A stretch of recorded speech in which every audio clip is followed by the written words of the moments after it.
feedback for what I hear from today is really that, it's all about people first. It's about me first being as a hotel guest.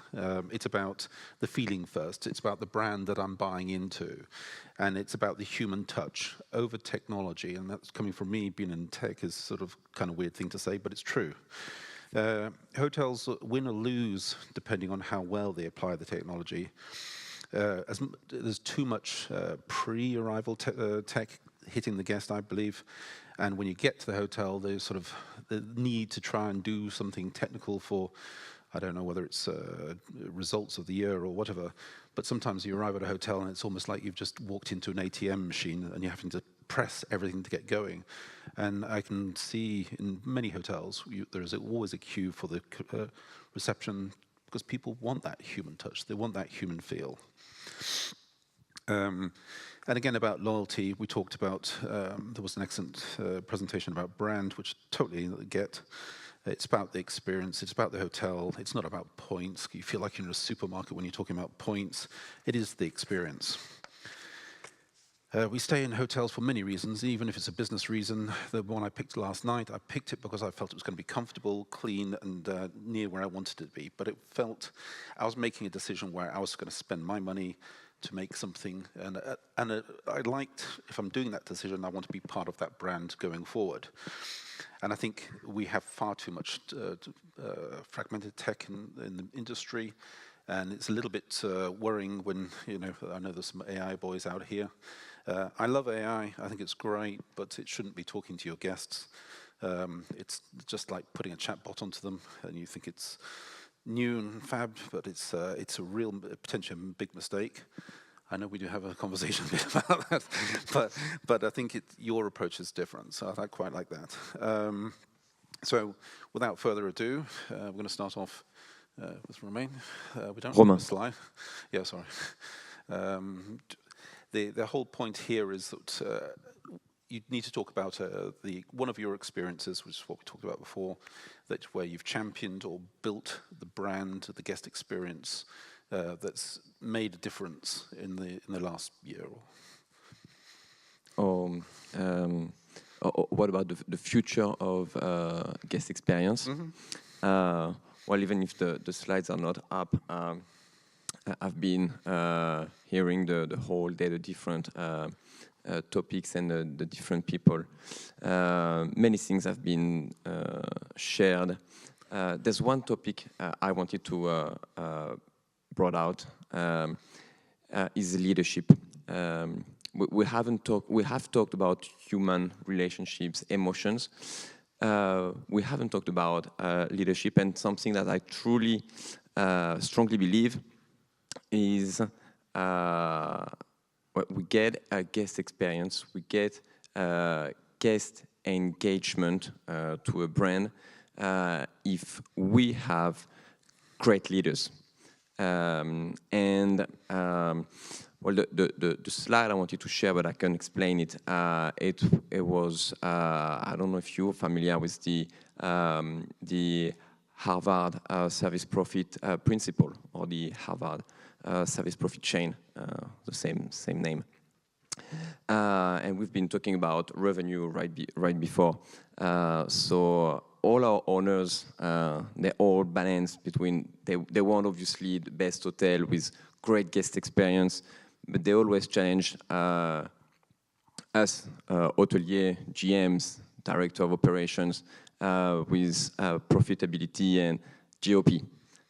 So we always have to balance GOP versus guest experience in our world. But this is not, incompatible. We can get both.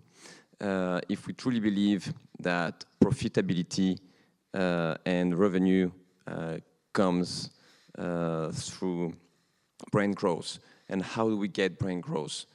We get brand growth through the guest loyalty. You all familiar to, you all loyal to a brand or something. How do we get loyal to a brand?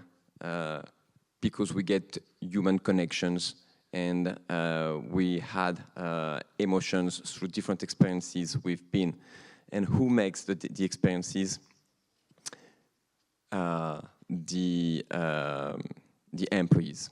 That's the connection, but not just regular employees that are engaged to their own brand, to their own companies. And how do those people get engaged? They get engaged because of great leaders. And it's all about leadership. So if we get great leaders, they can, at the end, bring great guest experiences. I'm sorry. That's something I truly believe that guest experience in 2026, in the future, with the new generations that are coming up,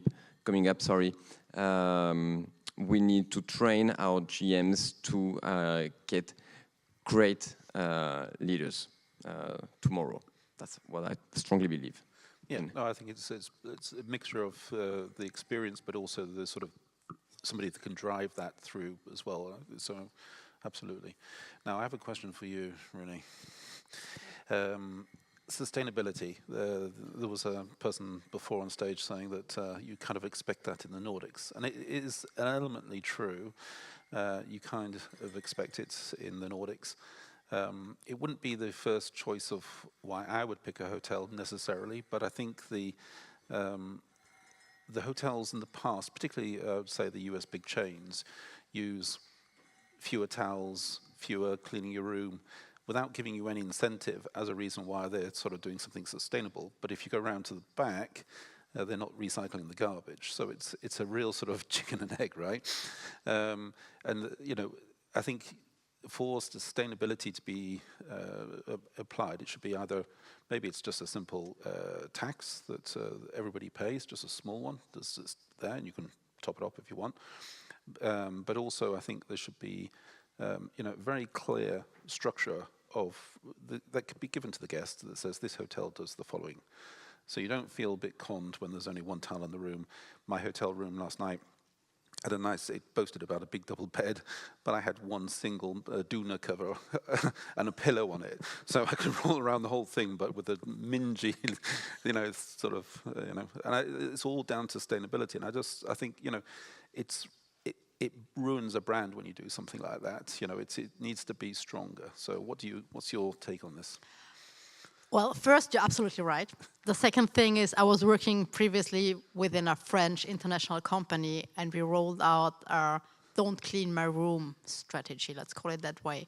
We had 3 different choices. We first made, if you don't want your room cleaned, we give you loyalty points. By the way, we did it. The second one was you get rewarded in terms of getting a drinking voucher at a bar. Fine, but it's not sexy as well.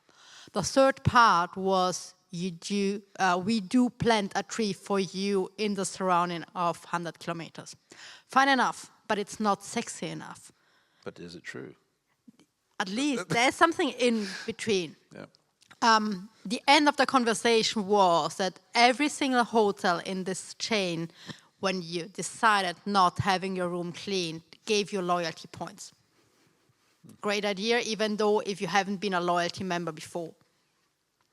Within Orascom hotels, we don't have any loyalty program, which is quite difficult to then say, okay, we give you some additional, we give you some points, or we reward you in terms of planting trees or whatever. So we are currently looking for an opportunity for a version in saying, okay, we do donate the amount we don't need to your room to be cleaned to our local orphans.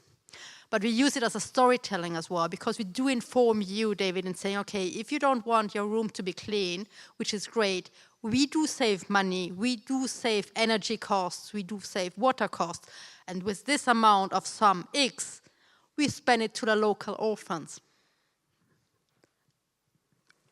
Which is, again, great something in terms of ESG, because it's related to ESG at the end of the day. You know, I can't argue against that, can I? But we do it. Yeah, okay. We just not say we're going to do it, we really do it. Yeah. That's the thing. I think I you need to all be those- honest and authentic all behind. Those, yeah, all those things are great, but you kind of need to see it. I actually have a very quick story on that. I used to live in the just outside Manchester in England, and there were all these people banging on your door, sort of saying, "Donate your clothes." And there was a guy banged on my door and said, "Donate your spare clothes." And I was like, "Seriously, you just take it and you sell it in Liverpool." And he said, "No, honestly, we have a little church thing down in Africa, and da, da, da." I said, "All right, I'll leave it out there in the morning." And literally 2 months later, I have this little postcard shoved through my door with my kids' clothes running around all over Africa, with these kids going like this. So it was actually, when I saw that, it made me want to do it more. And I think it's like the same with a plant a tree. They say, and it's very corporate, and it's just over there, and you just think it's just a scam. I think planting a tree is good, but it's not sexy enough at the end of the day. Yeah. It has to be believable as the guest. Yeah, right? it needs to be authentic. Yeah. It needs to be something that really touches you. And most of the things that touch someone is on an emotional, human base. Yeah, I agree. The feeling. Okay. Stephen. Hey. You've got a very nice brand of hotels up in Norway. You want to tell us a little bit about your experience? I think actually we have some presentation. You have a first picture up here. This is one example. I'm not going to tell you the whole story about Classic Norway Hotels, but we are building a big chain of hotels that are different. And I think I have a picture here that show you a little bit of our portfolio. It's not regular city hotels that we are running in Classic Norway Hotels, but we are running unique locations where you meet nature, culture, history, and we are all about local food. I think the topic, when you were talking about sustainability earlier, and few raised their hand when they said that was important for them, and somebody else also mentioned it, that in the Nordics, I think this is a really like one of those things that we take for granted more or less here. But we do it in the daily life in our hotels. It's really, really important for us when it comes to what we provide to our guests. And when we come to guest experience, what we did some years ago, and we used the pandemic as a source of restarting Classic Norway Hotels as a brand. It had then been existing for 19-20 years. We saw that we were trying to become a traditional hotel chain, and that's was not what Classic Norway Hotels was about. We needed to go back and see what we really wanted to do with our hotels, and that is to tell the story, to meet the guest in this environment that you see in the picture here, and really kickstart the concept of each hotel. I'm not sure what hotel we see here, but if you see one with the beach, no, you do that here. It doesn't matter. But what we do is we go back to the background of the hotels that we have. We have one historic hotel from in Grimstad called Strand Hotel Fevik, which is originally a kind of a beach hotel. For the Danish, they will call it a badehotel. And we went back to the history from 1937 and found the whole history and the newspaper articles from those days. And we reintroduced the old concept. And that's what we're doing with our hotels.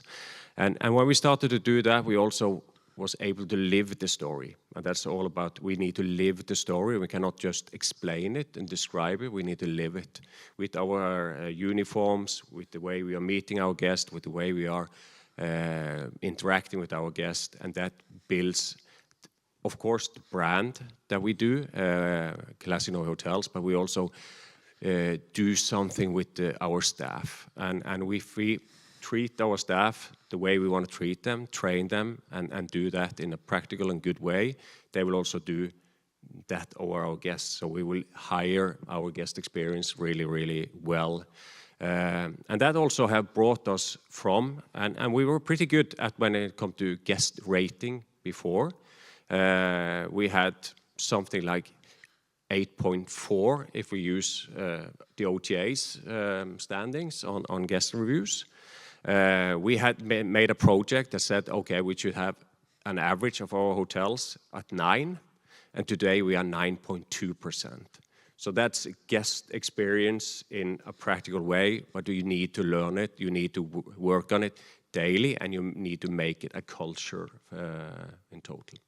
Yeah, I'm not sure if I answered your question, but this is at least the story that we are working on, and that's what we need to develop.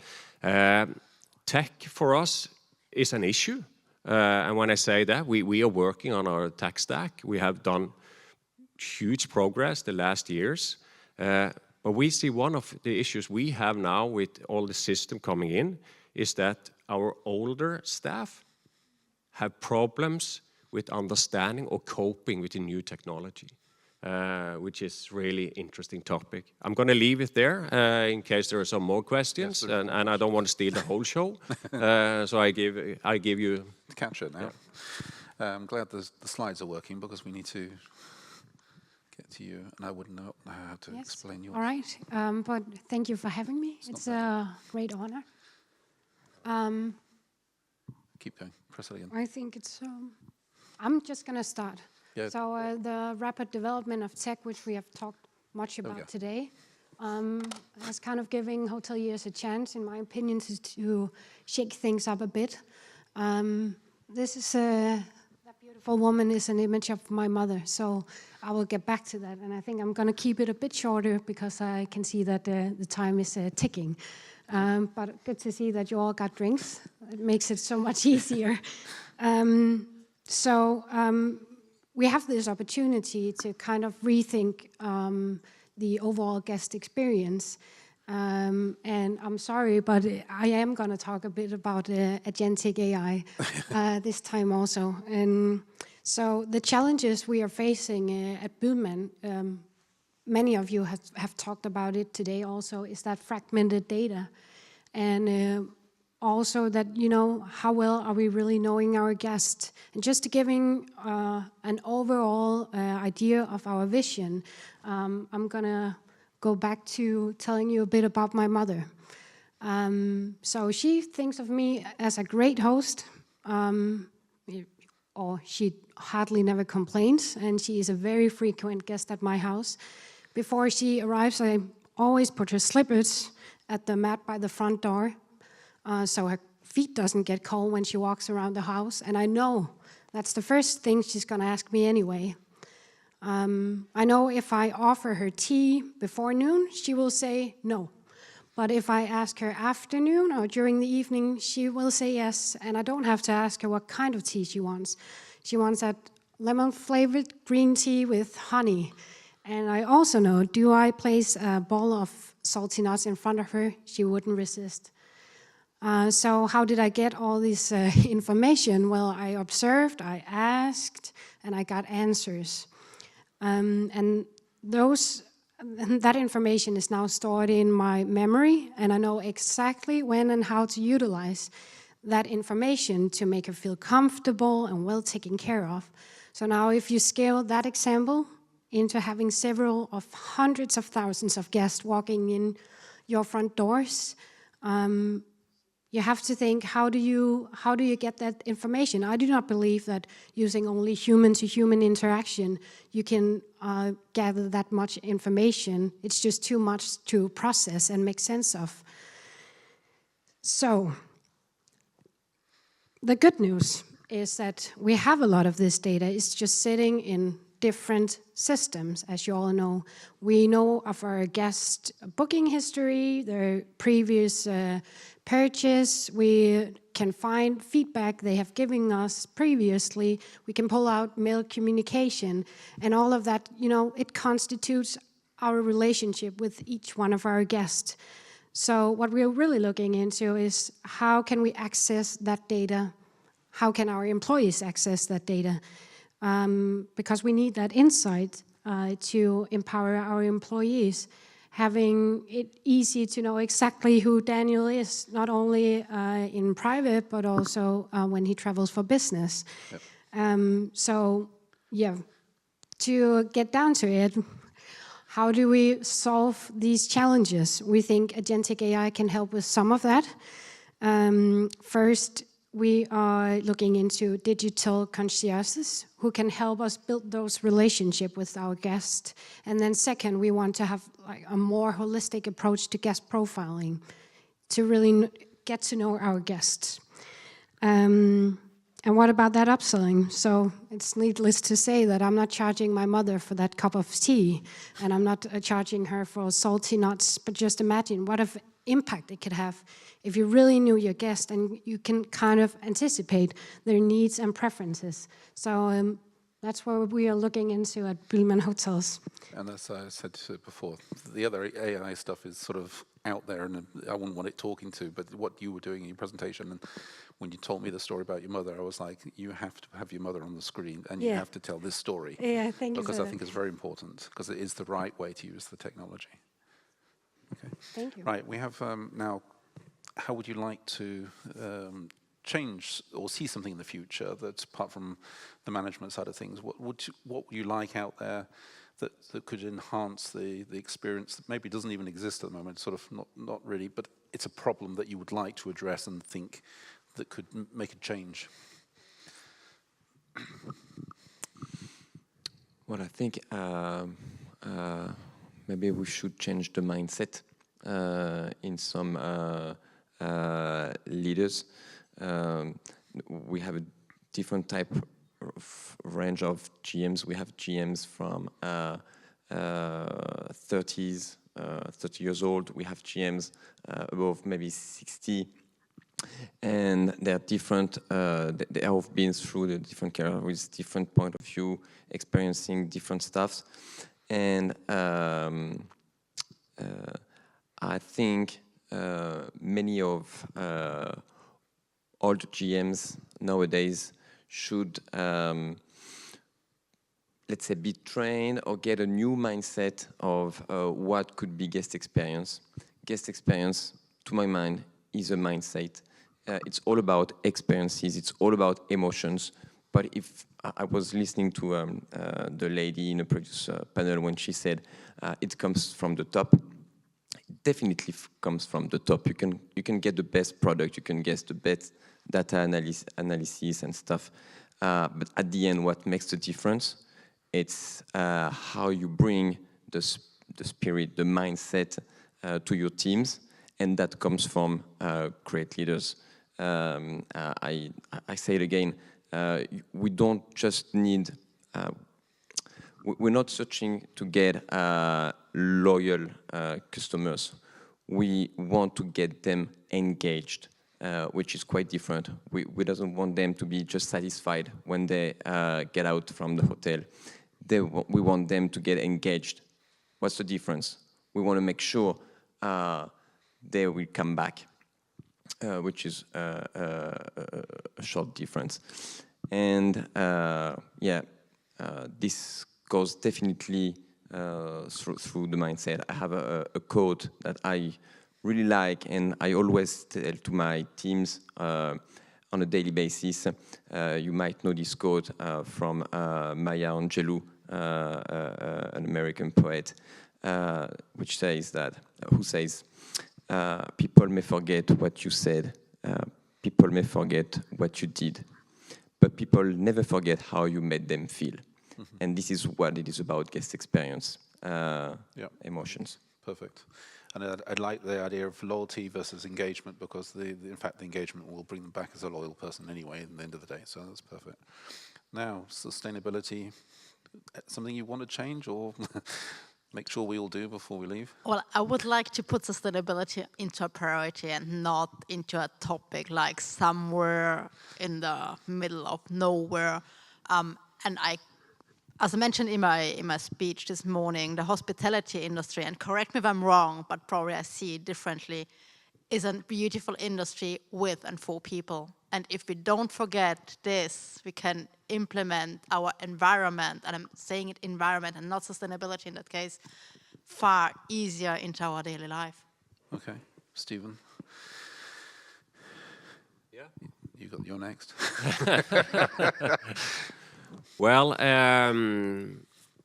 First of all, I think if we're going to look into the future, we also need to look into the past. And I remember I was at a conference in New York 10 years ago, and there was a representative from Google there telling how everything should be before 2020.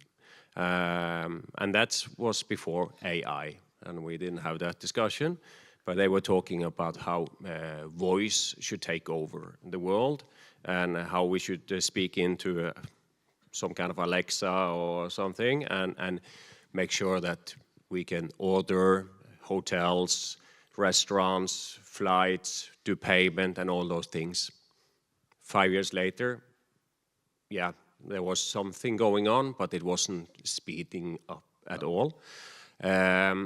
Now in 2025 and soon 2026, we have heard all the brilliant people on stage today about what's going on, and I think people have been disappointing earlier. I hope we're not going to be disappointed about what AI and technology actually can do for us, because I think it will be a huge advantage if it really happens, and we also can integrate systems into a workspace where we don't have to do several logins. It can be easier. And my dream is that my GMs, my staff, can use the time on the floor with the guest to meet the guest, see the guest, and not use the time in their office, in back office, behind a tablet or whatever, but see our guest, interact with our guest, and give them a personalized guest experience. That's my dream. Yeah, thank you. And I think as you say, that it was the speaky Alexa stuff before. Between that was the blockchain. You know, there's all these fads that come along, and it's going to revolutionize everything. And actually, some do, and some just become a pub quiz. So yeah, absolutely. And Katja. Yeah, just Sorry. before because when I start to talk, it's really hard for me to stop. So I just need. I also still are waiting for those autonomous cars that we were talking about in 2010, because nobody should drive their own car at this stage. Actually, do you remember that? For those who walked around on the street here in 2010, autonomous cars should be take over, and nothing still have happened. So yeah, thank you. Perfect. Katja. Well, I think that if we just keep having a human in the center of tech implementation, we're going to be all right, even if it takes a bit longer than we anticipated. But it's for us, it's really about making it easy to do it right. So just looking for those opportunities to create special moments, and even if you have to go look for it and it's a bit more manual than we hope it to be in the near future, you have still trained your staff to think that way, even if it's AI giving you that result, or if you have to look it up yourself. That's perfect. Good. All right. So we're going to do something slightly different now. We're going to do a quick questions and answers sessions. Are there any GMs in the room here? Stick your hand up if you're a GM. I'm sure he would like to take a question from you. I've got the mic. Oh, yep.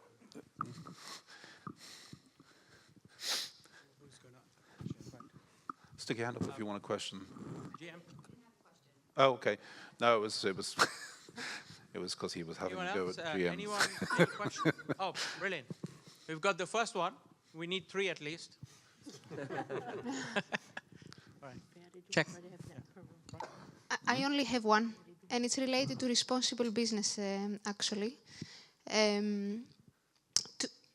To what extent, for example, housekeeping, if I clean the room or not, in the Nordics is so normal not to clean the room.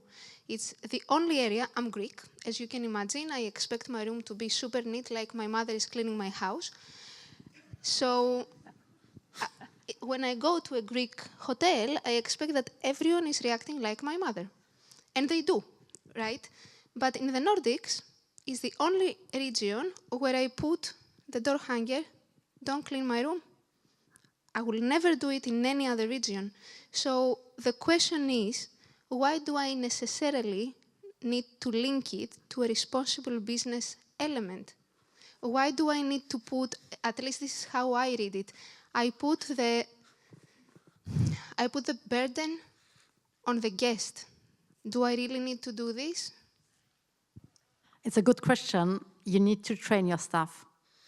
When your staff is not trained in that way, you can do everything you want and you're going to lose. We had a discussion before.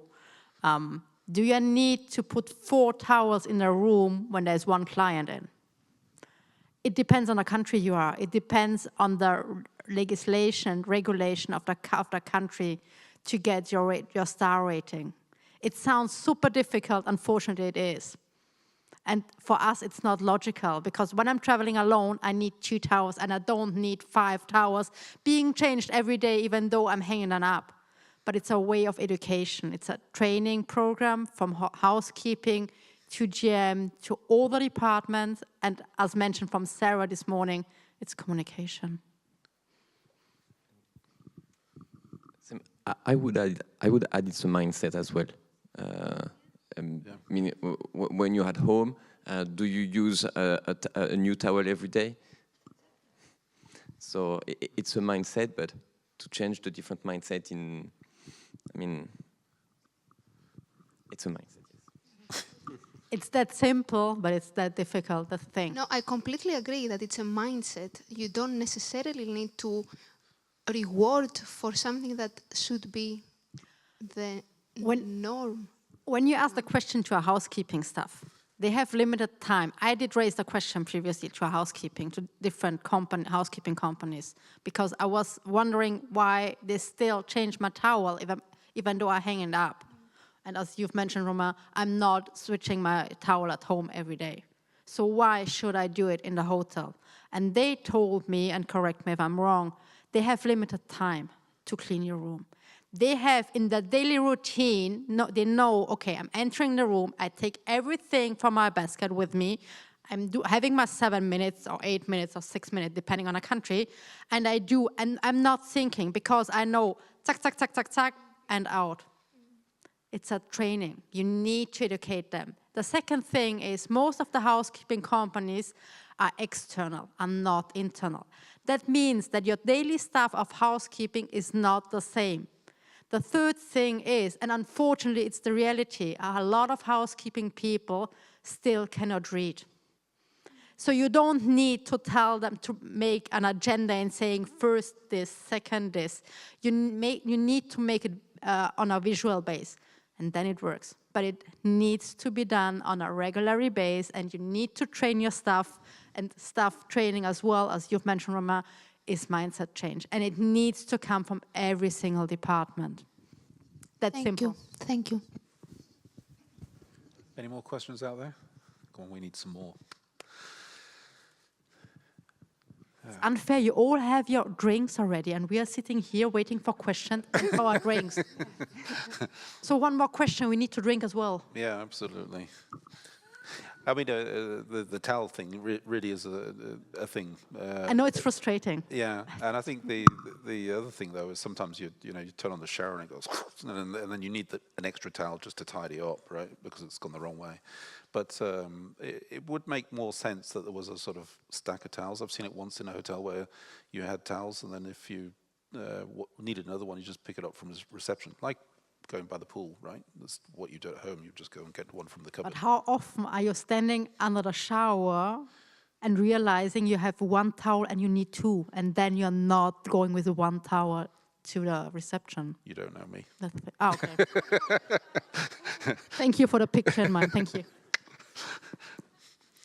You got anything to want to push out there? You met anybody No, today? maybe I can be invited back next year, and I'll tell you how it all went. Yeah. We'll look on LinkedIn, see if you're still there. Okay. Sorry. We've all spoken a lot about generative AI and the changes that are coming, and we spoke a little bit about the resistance to change, especially with older employees. How can we overcome that resistance to change? Because of course, with people that have worked in the industry for many years, it can be difficult. But as well, we spoke a little bit about when you do have these AI programs and when technology is going to be a lot more advanced, how we do make sure that we don't also lose the human contact, and how do we find that balance? Yeah, that was actually a really good question. Not that I didn't expect it, just saying. But I think first of all, when it comes to technology and the age thing, to say it like that, is I think first of all, we need to respect that things is adapted differently. If you are older, you didn't grow up with an iPhone or new technology or anything like that. So you have learned it when you are older. So it takes more time. It's harder to adapt to new things. I don't think it's an issue about they are not interested in new technology, in changes and things like that. It's just harder to kind of get it all in.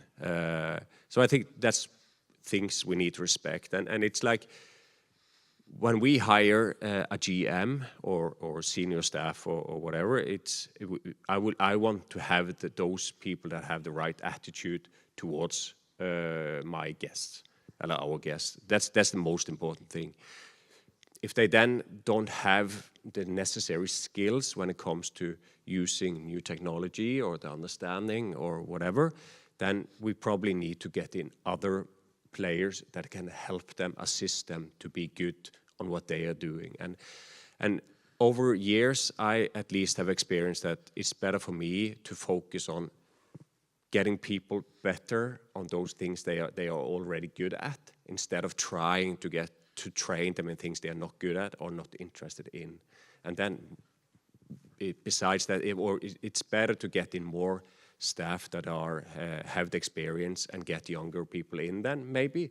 And they can be in other positions, but still do a proper good job on helping the senior staff on using, for example, new technology, AI, and things like that. So I think we need to do that smart in a way. Yeah. If I may jump in, when it makes me think about something. When we talk about champions, tennis champion, soccer player champions, they always train on their strengths, and they don't spend time on getting better on their weaknesses. They're losing time working on their weaknesses, and they will win with their strengths. And that's that's what the GM should do as well. Be confident on his strengths and make sure he got the right people to, let's say, balance their weaknesses, which is a great leadership model. Yeah, I thought it was a very good answer, by the way. And I think any technology that goes out needs to be both guest-facing and operator-facing with a very clear UX experience, so it's very easy to do. And I think a lot of the stuff is coming out now is actually pretty well sort of drag drop and works pretty well. It's different from the sort of AI crunching type of technology.